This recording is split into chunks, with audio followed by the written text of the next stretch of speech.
समय रैना ने लेटेंट के सारे एपिसोड्स डिलीट कर दिए हैं और इस पर बहुत सारे लोग कमेंट कर रहे हैं कि ये करने से देश सुधर जाएगा। ऑल्सो रुबिका लियाकत का ये ट्वीट देखे फर्स्ट आई थॉट कि ये कोई पैरोडी अकाउंट है क्या, क्योंकि इसमें लिखा है कि समय के शो लेटेंट से जुड़े कुछ 30 लोगों पर एफआईआर हो गई और इन सबसे पूछताछ होगी। और ये भी था कि यूट्यूब से सारे वीडियोस हटाने को कहा है, जो कि उन्होंने कर ही दिया। उसके अलावा सबसे सीरियस ये है कि आज तक जितने भी गेस्ट आए सबको आरोपी बनाया जाएगा। उनके सेट पर महाराष्ट्र पुलिस पहुंच गई थी और रणवीर के घर के बाहर भी काफी पुलिस वाले खड़े थे। अपूर्वा का भी वीडियो वायरल हो रहा था कि वो पुलिस स्टेशन गई हैं। कुछ चीफ मिनिस्टर्स के भी बयान लास्ट वीडियो में दिखाए थे कि वो भी इसके अगेंस्ट बोल रहे हैं, which is not a small thing. ये भी न्यूज थी कि संसद में इस टॉपिक पर डिस्कस किया जाएगा। ऑल इंडिया सिने वर्कर एसोसिएशन के प्रेसिडेंट का कहना है कि इन लोगों के चैनल बंद कर देने चाहिए और ये लोग दिखने नहीं चाहिए दोबारा किसी भी यूट्यूब या फिर टीवी चैनल पर। तो अब काफी सारे लोग ऐसे हैं जिनको लग रहा है कि ये कुछ ज्यादा ही हो गया है, मतलब गलत तो किया है, कॉल आउट भी हो गया अच्छे से, but this is too much. और भी चीजें हैं देश में ध्यान देने के लिए। ध्रुव राठी का कल का ट्वीट तो दिखाया था कि वो इसके अगेंस्ट में बोल रहे थे, पर फिर उन्होंने एक और ट्वीट किया कि मैं समय और रणवीर के कंटेंट से एग्री नहीं करता हूँ, पर जिस तरह से politicians, media anchor, police and पूरी मशीनरी हरास कर रही है उन्हें, वो अनएक्सेप्टेबल है। ऐसा लग रहा है रियल इश्यूज से अटेंशन डाइवर्ट करने के लिए ये सब किया जा रहा है। कल मणिपुर के सीएम ने रिजाइन कर दिया, उस न्यूज पर तो ध्यान ही नहीं दिया न्यूज वालों ने। उसके बाद मोहक मंगल ने भी लिखा कि अगर रणवीर ने AQI, अर्बन इंफ्रास्ट्रक्चर या फिर क्लीननेस पे जोक किया होता तो सारी प्रॉब्लम्स तुरंत सॉल्व कर दी जाती। किसी ने लिखा Mumbai police India's Got latent के सेट पर गई है रेड करने, पर ये लोग वहाँ पर इन्वेस्टिगेट क्या करेंगे, क्योंकि उनका सारा कंटेंट तो ऑनलाइन अवेलेबल है, कोई भी देख सकता है। अब क्या बेसमेंट में ढूंढेंगे कि कोई जोक तो नहीं छुपाया। When a girl get in a broad daylight they take decade to give her justice but formed a committee within a week for this issue। मेरा भारत महान। जब तक कोई वॉयलेंस या हेट स्पीच की बात नहीं कर रहा है किसी और के लिए, तब तक लीगल प्रोसिक्यूशन नहीं लेने चाहिए। You can condemn it, censor it और criticise it, but taking legal action is wrong step. Unfortunately India में फ्रीडम ऑफ स्पीच सिर्फ पॉलिटिशियंस को है। 30-40 लोगों पर एफआईआर हो रही है, तो किसी ने लिखा जिन्होंने यूट्यूब पर देखा है उन पर भी एफआईआर कर दो। अनमोल जामवाल ने कहा Indian news channels talking about morality and ethics. Yogi Baba production ने भी एक वीडियो बनाई कि not defending Ranveer, but serious issues में पॉलिटिशियंस सोते रहते हैं और एक जोक पर इन्हें केसेस याद आ रहे हैं। किसी ने लिखा इकोनॉमी से ज्यादा जोक की पड़ी है गवर्नमेंट को। In a country with zero crime rate the biggest issue is India's Got Latent. तो मोस्टली यूट्यूबर्स इस चीज के अगेंस्ट ही है कि कुछ ज्यादा ही एक्शन लिया जा रहा है, एक जोक ही तो था। और इन बातों से कन्विंस होने से पहले ही लक्ष्य चौधरी का वीडियो दिख गया, and I just can't take this guy seriously. बाप की चड्डी फटी पड़ी है, इसको इंडिया का कल्चर बचाना है। समय रहना से कल्चर बचाएंगे भाई। रणवीर दिया देखो, मैंने खुद रोस्ट बना रखा है, बट अभी उसको कहना रणवीर लवा दे के बोलना तेरी माँ दें कि उसने माँ बाप पे कोई जोक मारता। भाई तेरी मम्मी के बारे में थोड़ी बोला उसने, बोल दिया भाई उसने। हिट ऑफ द मोमेंट बह गया होगा, वो हो गया फ्लो में, हो गया ठीक है, कर दिया उसको क्रिटिसाइज। अब कह रहे मुंबई पुलिस इन्वेस्टिगेट करेगी इस मैटर को। अरे भाई कोई मैटर और बचा नहीं क्या? क्या इन्वेस्टिगेट करेगी इसमें? मुंबई पुलिस क्या इन्वेस्टिगेट करेगी? कल्चर बचाएंगे भाई। वो यमुना में झाग बह रहे हैं, उसे ठीक कर लो पहले। भाई बहुत बड़े बड़े मुद्दे हैं यार भाई जिंदगी में। ठीक है किसी ने कुछ बोल दिया, अब आगे बढ़ो। एक आध बार कमेंट सेक्शन है तो वहां बोल देते रहे, नहीं FIR करेंगे भाई इनके ऊपर। भाई ऐसे ऐसे माँ बाप के बारे में भाई चपाटी की सेक्सी बात मत किया करो भाई, बहुत गलत बात है। ऐसा शो चलना नहीं चाहिए भाई जहाँ पे ये सब माँ बाप के बारे में सूक्स की बातें होती है भाई। वो माँ माँ तो माँ होती है भाई, रिस्पेक्ट फॉर मोम।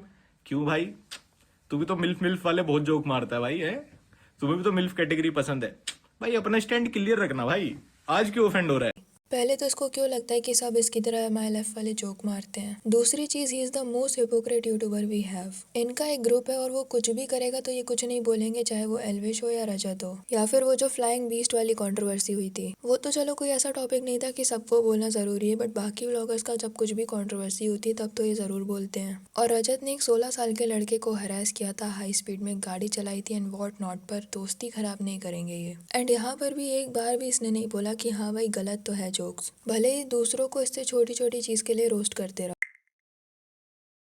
ऐसे कंटेंट पर ताली नहीं, तमाचा चाहिए। तमाचा सभ्यता का, समाज का, संस्कार का, संस्कृति का, सरोकार का, सुविचार का, बोलने के अधिकार का। अरे भाई साहब, बोलने का अधिकार मिला है बेशर्मी का नहीं, बदतमीजी का नहीं, अश्लीलता का नहीं, कुहड़ता का नहीं। बात की शुरुआत से लेकर बात के अंत तक अनगिनत बार मां बहन की गालियां देना, यह कॉमेडी नहीं हो सकती। स्पष्ट शब्दों में कहें तो यह नीचता की पराकाष्ठा है, या सीधे सीधे कहें तो खराब परवरिश का नतीजा। कैसी आई थी? अभी हमको समय रहना बहुत पसंद है। हाँ वो भी अच्छा है, वो पर थोड़ा सा वैसा कॉमेडी करता है। कैसी? डार्क कॉमेडी पर हाँ मैं देखता हूँ। और वो महीप सर है। अरे सर, मम्मी कैसी है? और उन्होंने तो वो वाले एपिसोड में लूट ही लिया सब कुछ। मम्मी कैसी है? हाँ नहीं, अपनी ये इसके साथ आई थी ना। रुको बंद करो, देखो 98। हाँ हाँ, अरे यार ये तुम मजाक करते रहते, वो वाला भी देखा मैंने देखा। 98 हाँ 989 ऐसे मैं धर्म देख के थोड़ी ना। हाँ हाँ सही बात है मैं भी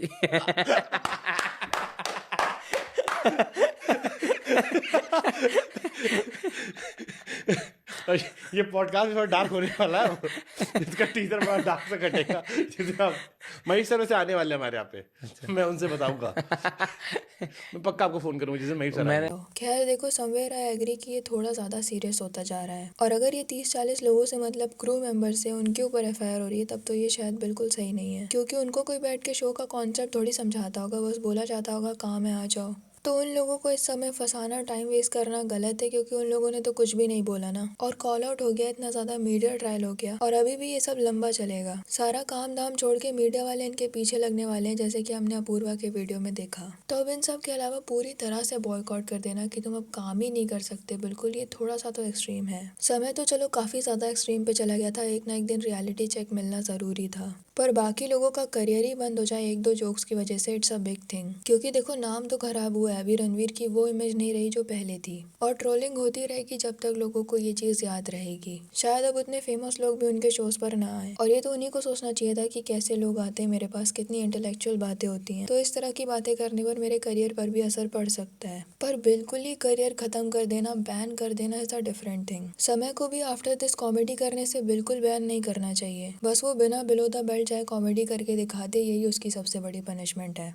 because he can't make anyone laugh with Sen mindset. उसकी पूरी कॉमेडी शॉक फैक्टर पे ही बेस्ड है। At the same time I also think that कि अभी इस लेवल पर आकर अगर कोई ऐसा एक्शन ना लिया जाए जिससे हिस्ट्री बन जाए, तो फिर ऐसे जोक्स बनाने वालों को और ज्यादा शय मिल जाएगी। इंस्टाग्राम पे जो भरे पड़े लोग, they will feel like they won. तो जेल वेल में तो डेफिनेटली मत डालो, बट कुछ ना कुछ एक्शन तो लो कि जितने भी कॉमेडियंस हैं जो ऐसी कॉमेडी की वजह से फेमस है, उनके सारे वीडियोस हटा दिए जाएं, और वार्निंग दी जाए कि ऐसा कुछ दोबारा नहीं आना चाहिए। और इसमें OTT कंटेंट भी आना चाहिए, जैसे अल्ट बालाजी वगैरह, क्योंकि ये लोग तो सिर्फ बोल रहे हैं, वो लोग तो दिखा भी रहे हैं, और उससे जुड़े लोगों को भी नेशनल अवार्ड्स मिलते हैं, ताकि इनको समझ में आए कि कॉमेडी में ऐसा नहीं होता है कि कोई रूल्स ही नहीं होते हैं। फ्रीडम ऑफ स्पीच का मतलब ये नहीं होता है कि अपनी दिमाग की सारी गंदगी निकाल दो कॉमेडी के नाम पे। अब अगर दोबारा ये लोग यूट्यूब पर आएंगे तो समय का तो कुछ नहीं बिगड़ेगा, क्योंकि उसकी ऑडियंस ही वैसी है, पर रणवीर का अभी से बिगड़ना शुरू हो गया है, क्योंकि 2 फेमस लोगों ने पॉडकास्ट कैंसिल कर दिए। मतलब टोटल इन्होंने कुछ 4-5 हज़ार वीडियोस बनाई थी, और वो पूरी मेहनत 4-5 लाइंस की वजह से धुल गई। बाय द वे, इनके कुछ पुराने ट्वीट्स वायरल हो रहे हैं कि he was also one of those cool kids जो हिंदू फेस्टिवल्स पे बीफ खा के खुद को कूल समझता था, और अब ट्रेंड फॉलो करने के लिए खुद को सनातनी दिखाता है। जब ये वायरल होने लगा तो भुवन का भी कुछ लोग डिलीटेड सॉन्ग पोस्ट करने लगे, जो कि उन्होंने बीफ बैन पे बनाया था, क्योंकि अभी लोग इनको बड़ा आइडियल मानते हैं। खैर, लास्ट वीडियो में हमने बोला था कि अगर आपको लगता है कि समय गलत नहीं और उसके जोक्स उतने भी खराब नहीं है, तो प्लीज जोक को एक्सप्लेन करके बता दो। एंड लिटरली किसी ने किया भी है कि वो जो जोक था दादी को मारने वाला, तो सच में थोड़ी अलाउ करेंगे कि कोई हमारी दादी को मारे। But sometimes we just have to laugh in these made up ideas. Sick. मतलब आजकल लोगों को ऐसा क्यों लगता है कि वो जितने इमोशनल लेस बिल्कुल अनबॉदर्ड एक्ट करेंगे, वो उतने ही कूल लगेंगे। जैसे लेटेंट में ही एक लड़का आया था जिसके डैड की डेथ हो गई है रिसेंटली, एंड दैट्स इट। यही जोक था, इसी पर हंस रहे थे ये सारे साइकोपैथ की तरह। We also have Madhur Virli. His father passed away. Yeah, that's all. That's all I have on Madhur Virli. I knew to ask the guys पे एकदम deranged humor है इसका भाई। बाप मरे। True, that's true. मधुर के पापा आ गए क्या मैं?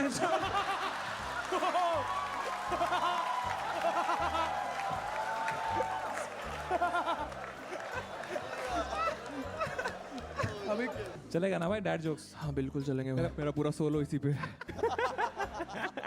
नहीं, पर what do you say to people who feel bad about dark comedy? Like you are do so. Dark comedy तो सब्जेक्टिव ही है। मैं बोलता हूँ मेरे पापा मर गए तो मेरे लिए बहुत नॉर्मल है, तुम लोग के नहीं मरे तो तुम लोग को लगता होगा कि यार ये तो बहुत गंदा इंसान है, बट जिस दिन तुम्हारा बाप मरेगा। जिस तरह से बात बात पर रोने वाले या फिर बहुत ज़्यादा इमोशनल हो जाने वाले लोग डिप्रेस्ड हो सकते हैं, वैसे ही जिन लोगों को बिल्कुल ही किसी चीज़ से फ़र्क पड़ना बंद हो जाता है, कोई सिंपैथी नहीं, कोई इमोशन नहीं, किसी चीज़ का गुस्सा अंदर नहीं, वो लोग भी डिप्रेस्ड हो सकते हैं। हर इमोशन सबके अंदर थोड़ा बहुत होना ही चाहिए। किसी ना किसी बात पर रोना आना ही चाहिए। कोई ना कोई लाइन होनी ही चाहिए कि अगर किसी ने इस चीज़ पर बोल दिया, फॉर एग्जाम्पल मेरे पेरेंट्स पे, तो आई विल गेट ट्रिगर्ड। थोड़ी सिंपैथी भी किसी ना किसी चीज़ के लिए होनी ही चाहिए। लाइक अगर आप किसी हैंडीकैप को देख रहे हो तो सोचो कि यार इसके साथ क्यों हो गया ऐसा। अगर इन सब बातों पर आपको सिर्फ हंसी ही आती है तो साइकोलॉजिस्ट के पास जाओ, वो 4-5 डिसऑर्डर तो बता ही देगा। कुछ लोग बोलते हैं India is not ready for summer and humour. जो रणवीर ने बोला वो बाहर तो चलता ही है। तो देखो, जस्ट बिकॉज उनकी कंट्री डेवलप्ड है इसका मतलब ये नहीं कि उनकी की हुई हर चीज़ सही है और हमें उनकी कॉपी करनी चाहिए। वहाँ पे भी ऐसी कई चीज़ें हो रही हैं जिससे उनका पूरा देश खतरे में है। जैसा कि हमने ये LGBTQ वाले वीडियो में डिस्कस किया था कि वहाँ के बच्चों को पेरेंट्स से छुप के मेड्स वगैरह दी जाती हैं। लोग इतने पागल हो चुके हैं कि अपने हाथ पैर कटवा रहे हैं। एंड और भी कई सारी चीज़ें। कोई भी कंट्री परफेक्ट नहीं है, तो ज़रूरी नहीं है हर चीज़ आँख बंद करके कॉपी करने लग जाओ। By the way, last video में हमने भाभी जोक्स के बारे में बात की थी कि इतने रिस्पेक्टफुल से रिश्ते को कितना गंदा कर दिया है। वैसे ही ये रशियन 6000 वाले जोक्स भी आपने सुने होंगे, जो कि इस आदमी की देन है। और इससे अच्छा एग्जाम्पल नहीं हो सकता कि कैसे जोक्स सिर्फ जोक्स नहीं रह जाते हैं। अब वीडियोस वायरल हो रहे हैं कि कैसे लोग ये सारी चीज़ें बोलकर रशियन औरतों को परेशान कर रहे हैं। 6000 पुलिस को बुलाना जरा, ना नहीं पुलिस को बुलाना। तो क्या बोला, मैं सुना मैंने 6000 INR, मैं 6000 INR फैमिली के साथ जा रहा हूँ। किस अभी मैं फैमिली के साथ जा रहा हूँ, मेरी वाइफ रशियन है। 6000 INR बोले आपने, आप 6000 INR किसको बोलते हैं समझता नहीं। पुलिस को बुलाना इधर, तेरा 2 मिनट में चर्बी निकालता हूँ। और ऐसे लोगों की वजह से पूरे इंडिया की बदनामी हो जाती है बाहर। इन लोगों को कोई आइडिया भी है कि इंडिया में कितनी मिलियंस में लड़कियां होंगी जो ये काम करती होंगी। तो जस्ट बिकॉज ऑफ देम अगर कोई पूरी इंडिया की लड़कियों को, स्पेशली तुम्हारे घर की लड़कियों को ऐसे जनरलाइज करने लगे बाहर वाले, तो कैसा लगेगा? क्योंकि ऐसी तो कोई कंट्री नहीं है जहाँ पर शायद ये सब ना होता हो। और ये एग्जाम्पल इसलिए लेना पड़ा क्योंकि जब तक पर्सनल ना जाओ कुछ लोगों को समझ में नहीं आता है। खैर, समझ में तो अभी भी नहीं आया होगा। वरुण धवन की एक पुरानी क्लिप वायरल हो रही है जिसमें वो लेटेंट को काफ़ी एंटरटेनिंग शो बता रहे हैं और वो उसमें आना भी चाहते थे, बट PR वगैरह की वजह से नहीं आएंगे। Because he's asked me to be on the show, and I think I would like thrive on the show. I would go for it. I could get cancelled, but I feel maybe his show would get affected negatively because the more eyeballs you get in that way on it sometimes, and if you're doing with that humor, he's not scared of all that. I don't know. I would do it in a skip of a heartbeat. I'm not worried, but I think the teams that I'm dealing with, I'll have to do it when I'm not promoting. Bharti Singh जब इस show पे आई थी तो एक reporter ने उनसे पूछा था कि यहाँ पर गालियाँ वगैरह देते हैं लोग, शो को ट्रोल करते हैं, जिस पर उनका रिप्लाई ये था कि आप देखो व्यूज़ कितने आते हैं उसमें। मतलब व्यूज़ आते हैं तो सब सही है। आपकी मर्जी, आप बोलो या ना बोलो, वो समय थोड़ी कहता, अरे खोलो मुंह बोलो। समय बहुत अच्छा लड़का और बहुत टैलेंटेड है। जेंजियों का वो थोड़ा पसंद है, बहुत टैलेंटेड बंदा। आप खुद जाओगे ना, आप उसके फैन हो जाओगे, इतना अच्छा। लेकिन जो लैंग्वेज यूज करते हैं आपको लगता है नहीं यूज करना चाहिए? भाई अगर लैंग्वेज जो यूज करता और लोगों को पसंद नहीं तो मिलियंस, वो हम ही लोग हैं। हाँ। वो तुम ही हो, कैमरा बंद करके समय रहना लगा। खैर, उन्होंने तो ऐसा कुछ नहीं बोला था शो में, बट यही है मैक्सिमम बॉलीवुड वालों का दिमाग कि अगर ऑडियंस सपोर्ट में हो तो ये कुछ भी करेंगे, बस सेंसरशिप की वजह से चुप बैठे हैं। AIB के टाइम याद ही होगा कि ये लोग कैसी कैसी वाहियात बातों पे हंस रहे थे और खुद उससे भी ज़्यादा वाहियात बातें कर रहे थे। तो सारा खेल बस ऑडियंस का है, अगर वो सपोर्ट में है तो कुछ भी करवा लो। खैर, अभी तो काफ़ी सारे बॉलीवुड वाले अगेंस्ट में बोल रहे हैं, जिसमें सरप्राइजिंगली मीका सिंह भी हैं। ये क्या करके बैठे हैं पास में, ये तो सबको याद होगा। और ये डिफेंड भी नहीं कर सकते क्योंकि ये कपिल शर्मा शो में उस चीज़ को लेकर हंस रहे थे। इसके अलावा बहुत सारे लोग हैं जो अपूर्वा के बारे में बहुत गलत गलत चीज़ें बोल रहे हैं एंड कंटिन्यूसली इन लोगों के पेरेंट्स की फ़ोटोज़ पोस्ट करते जा रहे हैं इनको पोक करने के लिए। सो आई थिंक कि जो ऐसे लोग हैं ये उन लोगों से भी वर्स्ट हैं। बस इनको मौका चाहिए था कि कुछ भी बोलो, वल्गैरिटी रोकने के लिए और 10 वल्गर चीज़ें बोल दो। डार्क जोक्स बैन करने की बात कर रहे हैं कुछ लोग, जबकि सिर्फ इस तरह के डार्क जोक्स बैन होने चाहिए। वरना डार्क एंड अब्सर्ड भी एक बहुत ही ब्यूटीफुल पार्ट है लिटरेचर का, उसमें और ये गंदी घटिया बातें करने में बहुत फ़र्क है। तो अगर कभी कोई ऐसा कॉमेडियन आएगा जो बिना बिलो द बेल्ट जाए, बिना कोई घटिया बात करे, डार्क जोक्स करेगा, कंट्री की रियलिटी पे, किसी सिचुएशन की रियलिटी पे, किसी इंसान की रियलिटी पे, किसी पॉलिटिकल पार्टी की रियलिटी पे, तो कोई क्या ही बोल पाएगा उसे। But one have to be very smart for that. इस तरह से गाली का जवाब और गाली से देना इज़ नॉट स्मार्ट। पहले तो ऐसी जगहें ही अवॉइड करो जहाँ पर ऐसी चीज़ें नॉर्मल हो, और अगर कभी ऐसा हो भी गया तो take some action. Real world में तो ऐसी बातें करने पे 4 और सुनोगे। बाय द वे, क्या लगता है आपको इस बारे में? कमेंट सेक्शन में ज़रूर बताना। वीडियो पसंद आई तो लाइक कर देना और ऐसी और वीडियोस के लिए विचार को सब्सक्राइब कर देना।